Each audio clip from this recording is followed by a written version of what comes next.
Praise ఆయా సమయాల్లో మనం ప్రార్థన చేస్తుంటాం, దేవుణ్ణి ప్రార్థన చేస్తాం. మన కష్టాలు సుఖాలు దేవుణ్ణి అడిగి ఆయనకి చెప్పుకొని ఆ సమాధానం దేవుని దగ్గర నుంచి రాలేదని, లేకపోతే జవాబు దేవుని దగ్గర నుంచి రాలేదని చాలా తత్తరపడుతూ ఉంటాం.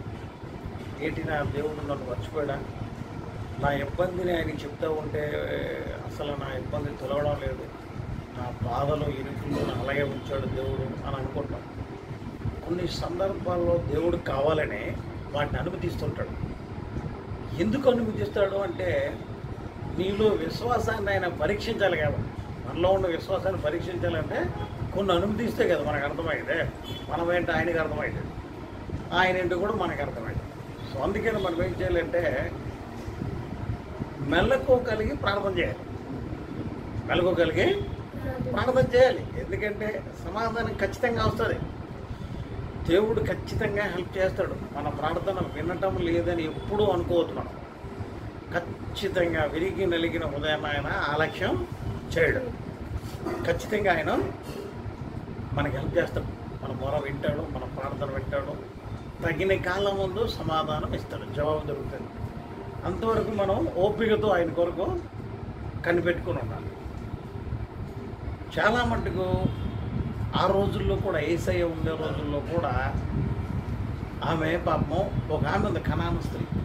ఆమె చాలా అలా కూతురు దెయ్యం పట్టినది అయిపోయి చాలా ఘోరమైన పరిస్థితిలో ఉంది పాపం.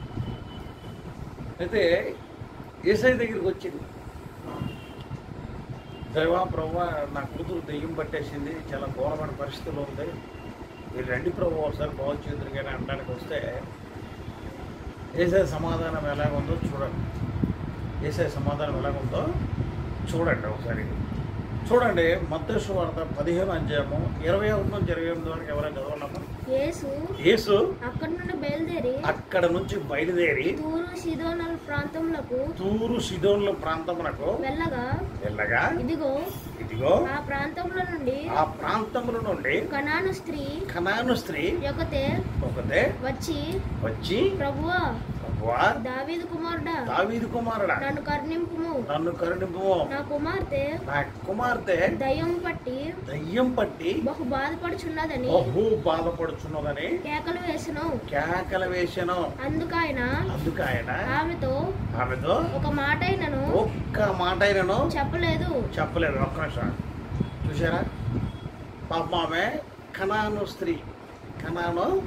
స్త్రీ వచ్చి ప్రభువా నా కూతురికి దెయ్యం పట్టింది, కొంచెం కరుణించండి, మీరు వస్తే బాగుపడిపోతామని చెప్తుంటే ఆయన అసలు పట్టించుకోలేదు, వింటుండు కానీ పట్టించుకోలేదు. అయినా ఆమె పట్టు విడవకుండా మళ్ళీ యేసయ్య దగ్గరికి వచ్చి అడుగుతూనే ఉంది. నెక్స్ట్ చదవమ్మా. అప్పుడు ఆయన శిష్యులు వచ్చి ఈమె మన వెంబడి వచ్చి కేకలు వేయుచున్నది కనుక ఈమెను పంపివేయమని ఆయనను వేడుకొనగా ఆయన ఇశ్రాయేలు వారి ఇంటివారై నశించిన గొర్రెల యొద్దకే గాని మరి ఎవరి యొద్దకును నేను పంపబడలేదని ఒక నిమిషం. అదేమైందంటే శిష్యులు ప్రభువా ఈమె మనల్ని వెంబడించి అరిసి గోర పెడుతుంది, వాళ్ళ కూతురికి ఏదో బాగోలేదంట, మీరు ఒక మాట చూస్తే కంటే ఆయన తెలుసు, ఆమె అడుగుతుంది, ఆయన వింటుండు కానీ ఆలక్ష్యం చేస్తుంది.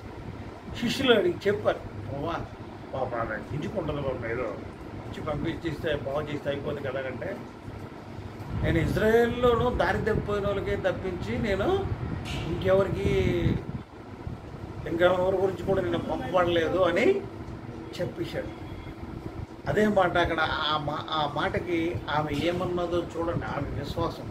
అంటే కొన్ని సందర్భాల్లో దేవుడు మనం ప్రార్థన చేస్తున్నా వినటలేదు అని అనుకోవద్దు, వింటాడు ఆయన. ఇప్పుడు యేసు ప్రభు ఆమె దగ్గరకు వచ్చి అడుగుతూ ఉంటే వింటుండా లేదా, కానీ ఆలోచిస్తుండంటే ఏంటి, ఆమె లేటు చేసినందువలన వదిలేస్తుందా, ఇంకా పట్టుకొని గెలబడుతుందా నన్ను అనుకొని ఆయన అబ్జర్వ్లోను ఈమె మంచిగా ఉంది, ఈమె మంచిగా ఉంది. చూడు ఆ చదవండి, నెక్స్ట్ చదవండి ఒకసారి. అయినను ఆమె వచ్చి ఆయనకు మొక్కి ప్రభువా నాకు సహాయం చేయమని అడిగాను. అందుకు ఆయన పిల్లల రొట్టె తీసుకొని కుక్క పిల్లలకు వేయుట యుక్తము కాదని చెప్పగా ఆమె నిజమే ప్రభువా కుక్క పిల్లలు కూడా తమ యజమానుల బల్ల మీద నుండి పడు రొట్టె ముక్కలు తిన్ను కదా అని చెప్పినారు. ఒక నిమిషం చూసారా, యేసయ్య ఇంతకుముందు అడుగుతుంది, ప్రభువా నా కుమార్తెకి దెయ్యం పట్టేసింది, చూడవా ఒకసారి కరుణించవా, కేకలు దావీదు కుమారుడా అంటూ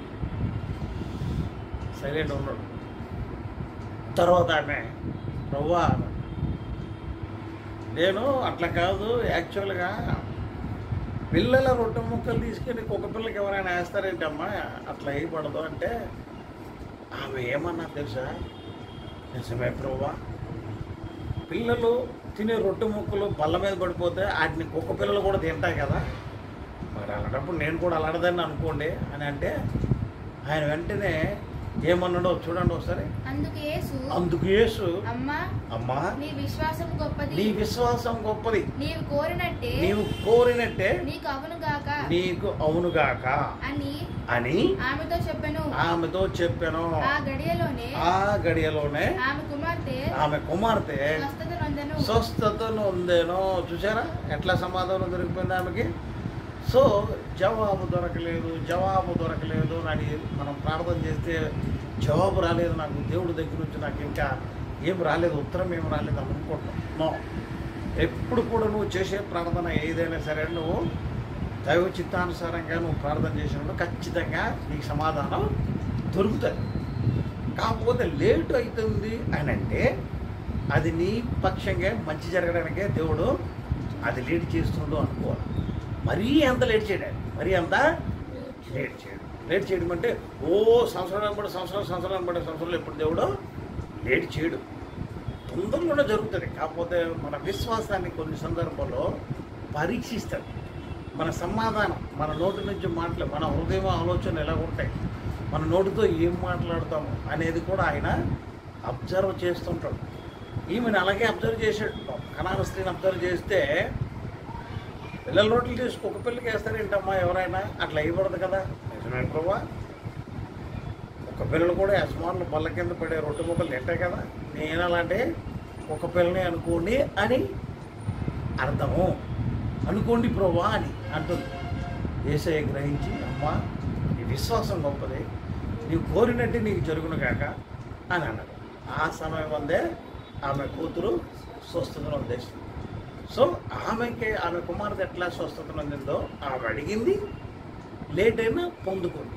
సో మనము కూడా ఈ రోజుల్లో కూడా దేవుణ్ణి మనం హృదయపూర్వకంగా ఆత్మీయంగా మన పూర్ణ మనసుతో మనం ప్రార్థన చేసినప్పుడు ఖచ్చితంగా దేవుని దగ్గర సమాధానం పొందుకోవచ్చు. దేవుడు ఉన్నది మనలాంటి వాళ్ళు పట్టించుకోవడానికి, ఆయన వెరిగే వాళ్ళ గురించి ఆయన చూస్తూ ఉంటాడు. అందుకని మనం ఎప్పుడు అనుకోకూడదు నాకు ఇంకా దేవుని దగ్గర నుంచి రిప్లై ఏం రాలేదు, అయ్యో ఎలాగ నా పరిస్థితి ఇప్పుడు అదైపోతుంది ఇదైపోతుంది. ఎప్పుడు కూడా అలాంటి చపలచిత్తమైన మనసు ఉండకూడదు. ఖచ్చితంగా నేను ప్రార్థన చేశాను, నా దేవుడు ఉన్నాడు, నా దేవుడు ఉంటుండగా నాకేమీ ప్రాబ్లం ఉండదు, నా దేవుడే నాకు సహాయం మనం ఉండాలి. అలాంటి విశ్వాసంతో ఉండేటప్పుడు ఖచ్చితంగా దేవుడు మనకి మంచి క్రియ జరిగిస్తాడు. మనం ప్రార్థన చేస్తుంటే ఆయన తప్పించుకొని వెళ్ళిపోడు. మనుషులు మనం అడుగుతూ ఉంటే ఇప్పుడు మనుషులైతే మనం ఏదో అప్పు కోసం వెళ్ళేటప్పుడు తప్పించుకొని అప్పు ఒకసారి అడిగాము లేదని చేయడు, మళ్ళీ ఒకవేళ ఎక్కడ అడుగుతాడు ఏంటో నన్ను వాడిని అడిగాడు, నన్ను కూడా అడుగుతాడు, ఇంకోటి ఏం చేస్తాడు మనకు కనబడకుండా తప్పించుకొని పోతూ ఉంటాడు. కానీ దేవుడు అట్లే కాదు. దేవుడు ఎప్పుడు కూడా మనము ప్రార్థన ఆత్మీయంగా ప్రార్థన చేసినప్పుడు ఖచ్చితంగా ఆయన వింటాడు, విని ఖచ్చితంగా మనకు మేలు చేసే కార్యక్రమాల్లో చేస్తాడండి. ఆ విశ్వాసంతో మనం ఉండాలి, అందుకు సన్నద్ధపడాలి. వెంటనే అయిపోవాలని వెంటనే చేస్తాడు. నువ్వు కూడా దేవుని చిత్తాన్ని గురించి కొంచెం ఆలోచించుకుంటూ మాట్లాడాలి. కొంచెం లేట్ అయిందనేసి విసవిసలాడటము, దేవుడి మీద రుసరుసలాడటము, చర్చికి వెళ్ళకపోవడము, దేవుడిని ప్రార్థన చేయడం మానేయడం, బైబిల్ చదవకపోవడం మానేయడం కొంతమంది జీవితంలో ఎలా ఉంటుందంటే చేసిన తప్పు వాళ్ళకి ఎక్కడో ఒకదో బుక్ అవుతాడు.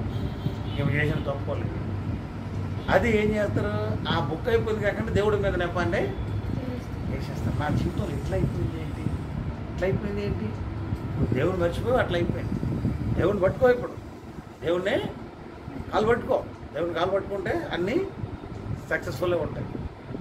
లేట్ అనేది ఎప్పుడు కూడా దేవునితోనే ఉండదు. సో మనం ప్రార్థన చేసినప్పుడు ప్రతి ప్రార్థనలోనూ దేవుడి దగ్గర నుంచి నేను జవాబు పొందుకున్నాను అనే ఆత్మవిశ్వాసంతో ఉంటాను. ప్రార్థించేటప్పుడు నాకు ఇది సక్సెస్ఫుల్ అయిపోతాయి, నో ప్రాబ్లం, నా దేవుడు ఉన్నాడు అనే ధైర్యంతో నువ్వు ప్రార్థన చేసినప్పుడు అది సగం పని ఫుల్ పని సక్సెస్ఫుల్ అయిపోయినట్టు అనుకోండి. మన సామెత ఒకటి ఉంది, వెల్ బిగిన్ రాఫ్ ఫుడ్ అన్నట్టు.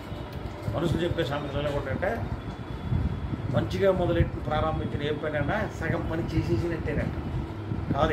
ఇక్కడ దేవుని చిత్తం ఏంటంటే దేవుని మీద భయభక్తితో కూడిన ప్రార్థనకి ఫుల్గా వర్క్ అయిపోయినట్టే, ఫుల్గా నీ పని అయిపోయినట్టే అక్కడ. సో అందుకనే మనము దేవుని యందు భయభక్తితో కూడిన ప్రార్థన చేసినప్పుడు ఖచ్చితంగా ఆయన వింటాడు. చెవియోగ్య ఆయన మన మొరకే సమాధానం ఇస్తాడు. మనము కూడా దేవుణ్ణి మొదలుకోండి. ఎట్టి పరిస్థితులను కూడా, ఏ పరిస్థితి ఎదురైనా సరే, ఏ పరిస్థితి అయినా అది దేవునికి తెలియదు ఏమీ కాదు. నీకు నాకు తెలియకపోవచ్చు, ఈ పరిస్థితి నాకు తెలియకపోవచ్చు, నా పరిస్థితి నీకు తెలియకపోవచ్చు, కానీ మన దేవుడైన యెహోవాకి సృష్టికర్తకి అన్నీ నా పరిస్థితులు, సమస్త మానవాళి పరిస్థితులైన ఆయనకి బాగా తెలుసు. ఆయన ఉన్నాడని నమ్మేమంటే సర్వము నీ వసూలు చేస్తాడు. అలాంటి విశ్వాసాన్ని దేవుడు మనకి నిరంతరం యేసయ్య నామములో మనకు యెహోవా దేవుడు అనుగ్రహించును గాక. ఆమేన్, ఆమేన్, ఆమేన్, ఆమేన్.